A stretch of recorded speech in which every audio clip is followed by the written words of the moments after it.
Morning, guys, or afternoon, or whatever. Let's get some lights in here. There we go. What do you guys like? You like that? That's nice. All right. So, AEW revealed some gameplay yesterday, and I want to go through a breakdown with all of you today on the show. Did you hear that, 2K? They showed what the game will look like. And one of the characters, like their actual model, not an animation. Oh, it's fun to laugh. Ladies and gentlemen, welcome to Assemble. I'm Matt. Good to see you. Good to have you today on the show. Yes, we are talking AEW, and I am excited to do this with all of you. Out of nowhere, it feels like AEW came in and just dropped a little bit of tidbit of knowledge, a crumb, if you will, something to work with. And guess what? It just feels refreshing, doesn't it? It's more, as a wrestling fan, we got more information and more context from this game than we have with WWE 2K, which is fascinating, hilarious, and exciting. We first saw this game revealed about a year ago, where we had a little tiny teaser trailer where we saw Kenny Omega rendered, we saw Chris Jericho as well, going through a quick little animation of what this game has the potential to look like. And we have the developers, and I'm so excited about this, by the way, and I know you are too, that it's the same guys that made all the WWF No Mercy games, and Kenny Omega is a huge gamer, and I'm just too excited to see what they're gonna do with this game overall. So for me, as a longtime wrestling fan, as somebody who has played No Mercy, Mania 2000, all the 2K games, SmackDown vs. Raw, like everything I played, I am very, very excited about this because of the potential it has as a game and as a franchise overall. So yesterday, they dropped some news. AEW did their first game console reveal, gameplay reveal, and we got to see the featured superstar of Darby Allin. Before we get into everything, this gets me very, very excited because of how much on the AEW side of things, they are promoting Darby Allin as a main name within the company, which is really, really awesome because Darby's done amazing work in AEW. He has teamed up with Sting. He's got the huge rub from Sting over there.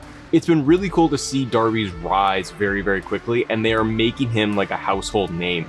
And to feature him in the game as a reveal, I think it's kind of a good choice. It's an interesting choice as well, but it kind of shows you, I think, of where they see Darby as kind of like a main figurehead within the organization. So as they revealed the actual gameplay footage, we did see the in-game rendering of Darby Allin.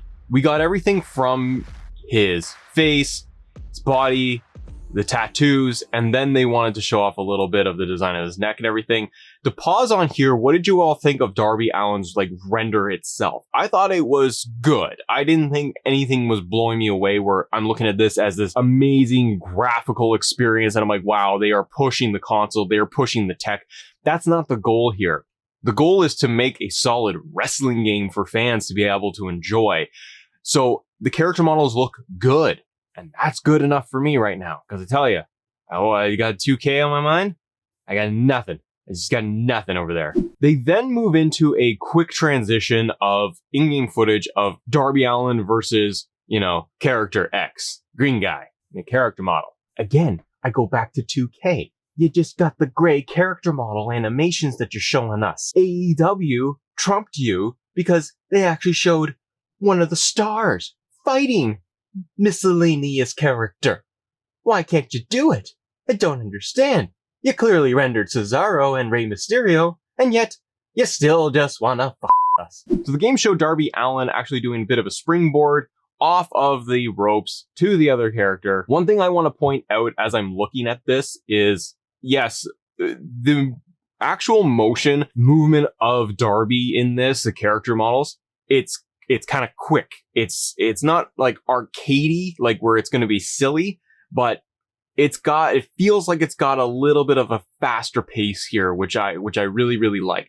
The other thing that I'm looking at is, and as closely as I can, this is pre-render, like this is photocap, it's in development still, like it's not final product here. But what I am looking at is the crowd, how they have actually designed some of the character models there. You can see from the person that's sitting in the front, the lady that's sitting in the front row on the left and on the right, it's the same character model, one seat apart. So right now, at least for what they're just showing off, there isn't a lot of depth when it comes to the actual crowd. But again, you're dealing with development footage. They can easily just keep fixing that and tweaking that as they go. What I do like is that they have much more of a dark aesthetic. And again, they've kind of brought the lights down. You got a little bit of like almost fog going on, like where everything's a little bit darkened. And I do like that. And then the stage colors pop a little bit more. You got the dual entrances, the TNT logo up there too on the stage. I like that. I like a little bit of the color that they have in there. It doesn't feel like WWE Games, which it shouldn't. It's not, but it feels, it looks a little different. And that's what I appreciate right now. When Darby goes on the outside of the ring, he throws the character model into the actual side of the apron. We get a drop kick put into the actual side, and then the animation when he's actually going down looked pretty good, and it's nice and quick. One thing I did pick up as I was kind of going back and rewatching this was Darby's motion of like him getting back up into the ring. And as he was going back up, because we've played these stinking games forever, I looked at like how quick his movement is going in from the ring, from the outside of the ring to the inside. And it looks right now, at least for the development footage that they're showing us, WWE 2K, those games really go over the top when it comes to simulation, trying to simulate the full experience. And at least in like the later half of the 2K games, my experience, I found it a slog, especially 2K20, but that's a whole nightmare. But I found it a bit of a slog when you're trying to get into the ring where like it never really grabbed and had to be so specific as to like where I was actually on the outside trying to get back into the ring. And then it just took forever to get my guy back into the ring other than sliding back in. What I noticed with Darby here in this animation is how quickly he goes from dropkick, throwing character model into the actual side of the ring, and then immediately just like kind of clicking right into being on top. And then he's actually going to go and do coffin drop on the outside. And that was literally it. That's all we got out of this whole gameplay reveal that they did. AEW is doing something different when it comes to the video game lineup. And they're putting a lot of investments and resources into this, where they are putting in money for the actual console game that they're going to release. And they have the app itself, and they're trying to do more of it. They have the GM mode app and the Casino Royale. They're trying to do a lot of different stuff to be able to get fans across from, you know, traditional gaming to just mobile, and try to get it all within AEW. What's interesting is that there was articles coming out across, you know, WrestleTalk and Forbes and everywhere else yesterday talking about how AEW is in the red financially when it comes to how much money they've actually put in to their gaming division, but they're making a massive investment when it comes to the gaming division. I am pulling up an article here from comicbook.com that reads like this. AEW generated $43.75 million from its deals with TNT, then mentioned that the company had made an 8-figure investment into its video game department, AEW Games. The quote from the article says this from reading from Tony Khan. Khan expects its wrestling division to be profitable this year, though an 8-figure investment in video game development will keep the company in the red for now. And I saw a ton of articles on this as well, as that like, oh my god, AEW is in the red and they're not profitable yet. At the same token, they're dealing with investments here, and I'm too stupid to understand the ins and outs of it, but as an outside observer here, you're trying to put more money, more capital, more resources into something that, like, you have a startup wrestling company that has not been out very long, and they're doing exceptionally well from like a rating standpoint. The roster is strong. Things are going well. TNT is happy with AEW. They're expanding into more and more shows. There's a lot going on for AEW, and to put a giant, massive investment into their gaming division, sure, that'll set them back a little bit, but they're trying to look forward into probably the next 5 years at least of what they want their gaming division to look like. It's an important pillar, important piece of what they're doing. It's another revenue stream. So of course they're going to take some hits right now on the early stages to be able to see if it pays off. They also haven't released a game yet. So if they're going to put all this money in, and if everyone is worried that like, oh my god, AEW is not going to be profitable right now, I really wouldn't be concerned at all about it, because they need to do things like this in order to expand their catalog and their library. So it is a big investment, yes. Will it pay off? We'll wait and see.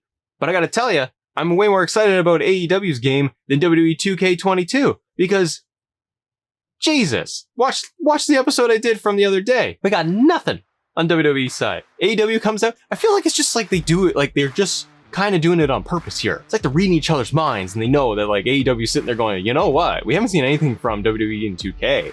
Maybe we should just release something that gives fans a little bit more. Stuff like that. That's the stuff that I like. That's healthy competition. I enjoy that. Let me know what you think in the comments below, everybody. If you enjoyed this episode all the way through, give it a thumbs up. Consider subscribing to the channel. We are on the road to 3,000 subscribers, which is really, really awesome. Let me know what you think of the Darby Allin footage we got and the first kind of gameplay footage we really got, other than the original, teaser trailer. But we're getting a glimpse of what this game could look like. What modes do you think that we're gonna get when it comes to the AEW game? What else do you want to see? And do you think that we start seeing more and more when it comes to AEW on the gaming front over the next couple of months? I'm very excited. Maybe this will help kick WWE 2K in the butt and we actually get, something. I will see. To be determined, I guess. Ladies and gentlemen, thank you so much for joining me here on Assemble. I'm Matt. And as always, thank you guys for assembling with us. See ya.